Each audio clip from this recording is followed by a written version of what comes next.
Have you ever wondered why you learnt the things that you did in school? If I asked you to outline the subjects you studied, the reading schemes you followed, the types of exams you sat, it would soon become apparent as to the era in which you undertook your schooling. This is because schooling is subject to change. Change related to economic, cultural and political factors. As Michael Apple argues, education is a microcosm of society. That is, what happens outside the school gates is reflected in the classroom. To illustrate this, let me tell you a little about my own experience of schooling, which was equally divided either side of one of the biggest policy changes of the last 30 years, the 1988 Education Reform Act. As a primary school pupil, my schooling was not overly structured. There was a great deal of emphasis on learning for pleasure, mainly arts-based subjects and sports. I spent weeks learning the steel band, playing Danish handball, and learning all about the different cultures that contributed to the diversity of our inner city community.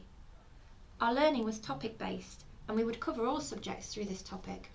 My personal favourite, the 1988 Olympics, where we debated issues such as fair play, global participation, and the abuse of performance-enhancing drugs. We also held our own class Olympic Games. This curriculum was determined by the teaching staff, rather than as a nationally set expectation. My teacher was averse to maths, and I still struggle today with my times tables. During my entire primary education, I did not undertake a single formal test or examination, and the idea of a uniform would have seemed ridiculous.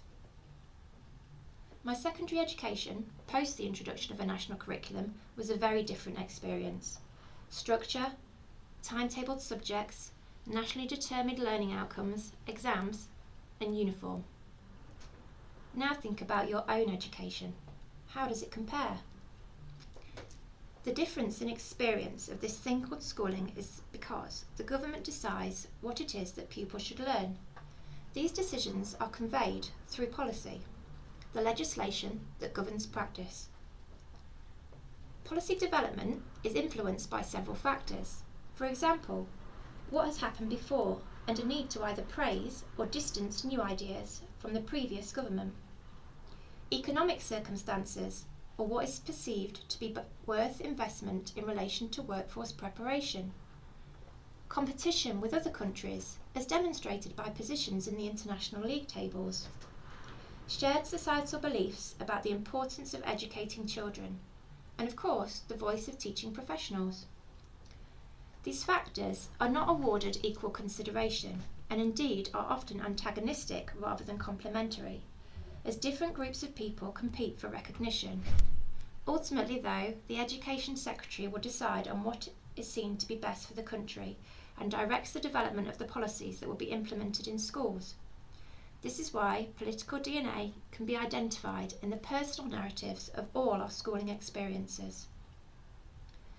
As a new administration is elected, in the UK this is on a 5-yearly basis, it will often declare the former government's policies to be failing and set out to create a better version of what has come before. This relationship between government and education means that schools are subject to constant changes to their policies and practices. Conversely, when a political party remains in power for several years, the policies it pursues can change a generation.